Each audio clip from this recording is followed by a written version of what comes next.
Nah, yang jadi masalah di motor ini saat didiamkan seharian tidak digunakan, aki menjadi drop.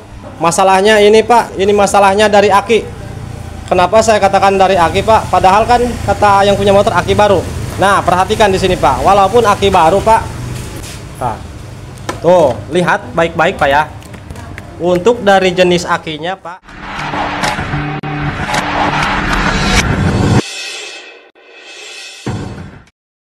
Assalamualaikum warahmatullahi wabarakatuh. Selamat siang untuk seluruh teman-teman pemirsa dimanapun kalian berada. Kali ini saya menghadapi sepeda motor KLX 150. Nah, menurut informasi dari yang punya motor, masalah di motor ini untuk starternya tidak kuat. Jadi kalau misalkan saat didiamkan semalaman dan ketika di pagi hari motor ini tidak kuat starter. Dan walaupun setelah digunakan tetap starter pun tidak kuat. Namun menurut info yang punya motor katanya akinya ini sudah baru, walhasil tetap untuk starter tidak kuat. Untuk lebih jelasnya kita perlihatkan terlebih dahulu seperti apa permasalahannya. Nah, ini sudah kontak Pak.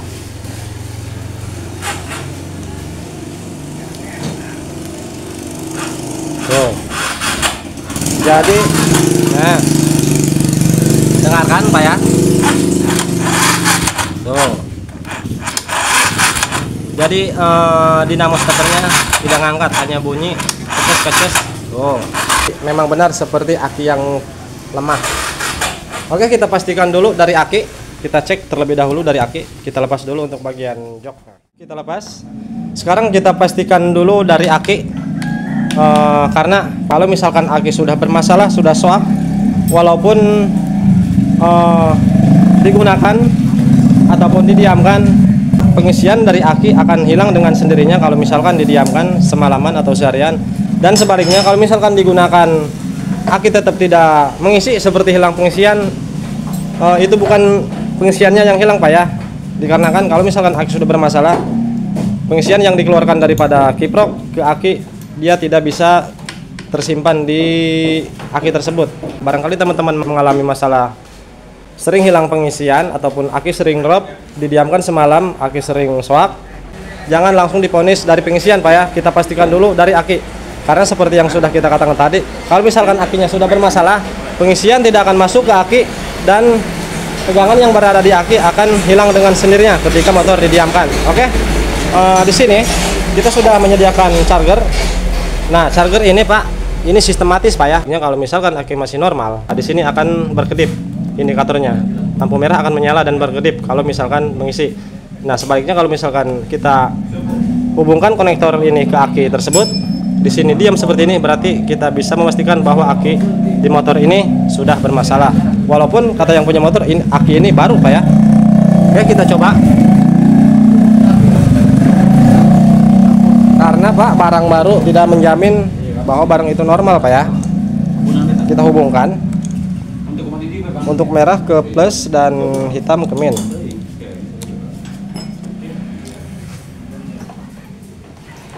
Kita off-kan kontaknya.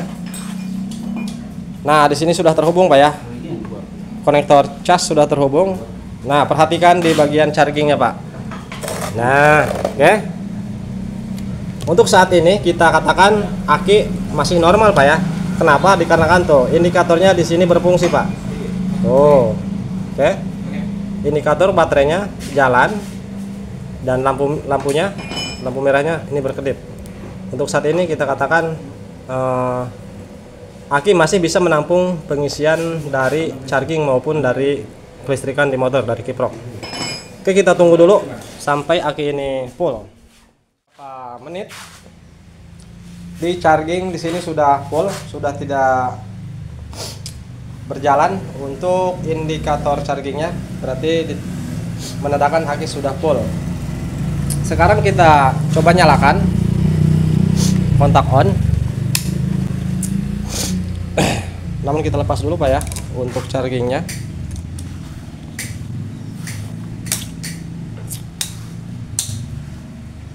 Ini sudah kontak on Pak ya. Sekarang kita coba starter berulang-ulang.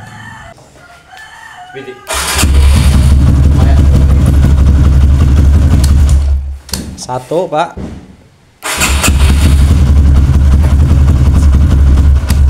2.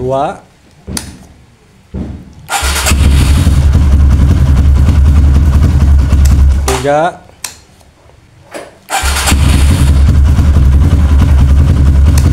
4.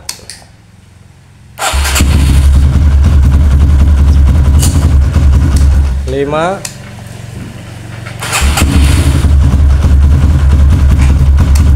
6.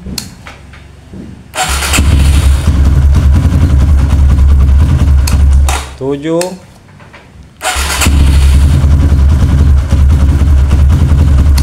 8.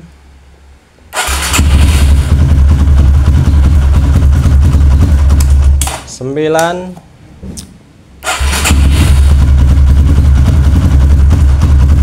10.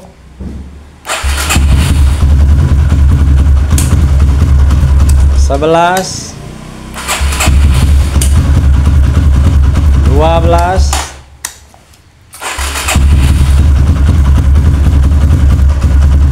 13. Nah, ini mampu 13 kali starter Pak ya. Nah, untuk sementara kita nyatakan aki masih normal Pak. Terus dari mana letak masalahnya sehingga motor ini, aki di motor ini saat pagi hari double starter tidak kuat? Oke, kita lanjut analisa ke perangkat yang lainnya. Sekarang kita cek dari aki. Di sini aki terpasang Pak ya. Perhatikan, di sini sudah kita kasih multi ataupun pengukur tegangan daripada aki. Di sini aki terpasang dengan keadaan kunci kontak off. Di sini muncul angka 12,6 volt. Nah, sekarang kita akan coba lepas salah satu kabel yang terkoneksi ke aki. Min atau plusnya kita lepas salah satu. Kalau misalkan voltase di sini ada perubahan atau katakanlah ketika kabel yang terkoneksi ke aki kita lepas Pak, di sini angkanya bertambah dari 12,6, berarti motor ini mengalami kebocoran arus Pak ya. Karena menurut informasi dari yang punya motor, kalau misalkan didiamkan seharian ataupun semalaman saja, ini aki drop, pagi-pagi tidak kuat starter. Nah, di sini kita akan coba lepas kabel yang min. Wang, obeng Wang. Perhatikan teman-teman ya. Kita lepas kabel min.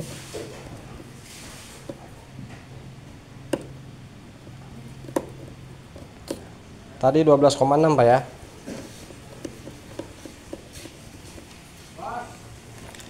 Sekarang kita lepas. Kita hubungkan masanya Pak ke aki. Perhatikan. Nah, di sini 12,7 Pak ya. Wah, silau Pak. 12,7. Nah.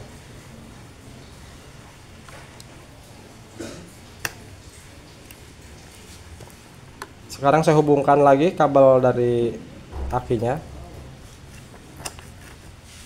Tuh, 12,6 dilepas. 12,7. Kita tempel lagi, Pak.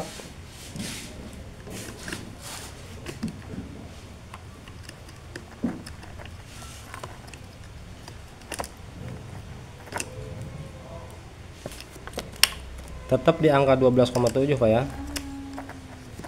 Sulit amat Pak. Tuh, kita tempel 12,7 Pak ya. Dilepas, tetap 12,7. Kita tempel lagi 12,7. Oke, jadi di sini teman-teman, untuk dari kebocoran arus sepertinya di sini tidak ada. Karena saat kabel yang terkoneksi ke aki dilepas dan dipasang tuh Pak, di sini tetap angka voltasenya tidak berubah. Jadi untuk kebocoran arus di sini sepertinya tidak Pak, mesin aman. Oke, sekarang selanjutnya kita cek dari pengisian Pak. Nah, dengan keadaan kondisi kontak off di sini tegangan aki 13,1.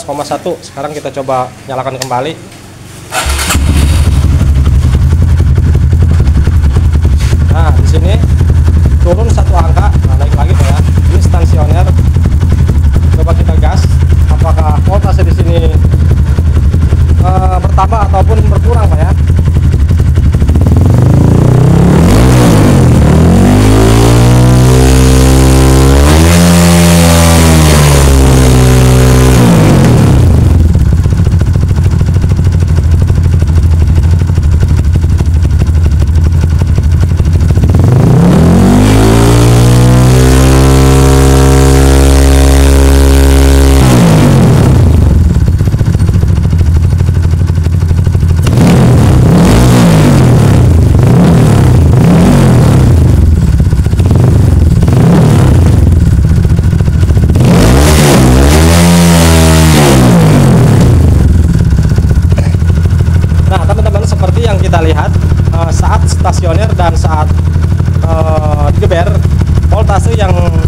berada di aki ataupun pengisian dari kiprok di sini tetap Pak. Teman-teman, setelah kita analisa di seluruh perangkat yang berada di motor ini, untuk di bagian pengisian kiprok di sini sudah kita cek menggunakan multitester untuk voltase aman, dan kita cek juga dari kebocoran arus di sini tidak mengalami kebocoran arus ketika kontak off. Nah, yang jadi masalah di motor ini saat didiamkan seharian tidak digunakan, aki menjadi drop. Masalahnya ini Pak, kita bisa menyimpulkan ini masalahnya dari aki. Kenapa saya katakan dari aki Pak? Padahal kan kata yang punya motor aki baru. Nah, perhatikan di sini Pak, walaupun aki baru Pak, buka wangin uang. Nah, tuh lihat baik-baik Pak ya. Untuk dari jenis akinya Pak, tuh, ntar kita lepas Pak penutupnya. Kita lihat, kita menduga bahwa ini dari produk akinya Pak, dari kualitas aki, bukan dari pengisian yang bermasalah, kekurangan pengisian ataupun overcharging, kebesaran pengisian ataupun kebocoran arus Pak. Ini tidak terjadi di motor ini, kebocoran arus pengisian bermasalah ini tidak. Ini masalahnya kita katakan dari aki. Walaupun yang punya motor kekeh Pak, katanya aki baru 1 minggu katanya Pak. Kita lihat Pak ya, buka Pak. Oh, kita bisa menyimpulkan bahwa ini produk akinya Pak ya. Jadi kualitas akinya jelek Pak ya. Tuh, lihat mereknya Pak. Untuk merek aki yang berkualitas Pak ya, untuk aki-aki yang sudah terkenal kualitasnya, terkenal keawetannya, yaitu merek GS dan Yuasa Pak ya, namun yang original. Nah, untuk di aki motor ini aki merek lain Pak ya. Nah, di sini kita bisa menyimpulkan bahwa akinya bermasalah Pak ya. Walaupun ini kata yang punya motor baru 1 minggu, namun kita tetap menduga akinya kurang bagus karena mereknya tuh Pak. Oke, barangkali teman-teman pernah mengalami ketika kalian melakukan pergantian aki dengan aki yang murah Pak ya, selain daripada aki GS ataupun Yuasa yang original, setelah beberapa hari kemudian kendaraan kalian mengalami bermasalah, yaitu akinya drop ataupun soak, tidak bisa starter. Kalian harus curigai kalau misalkan akinya, fisik akinya seperti ini Pak ya. Oke, sekian dulu dari videonya, walaupun sedikit Pak ya, semoga dapat dipahami dan bermanfaat. Saya Bahar Motor izin pamit, mohon undur diri. Selamat siang dan terima kasih. Assalamualaikum warahmatullahi wabarakatuh.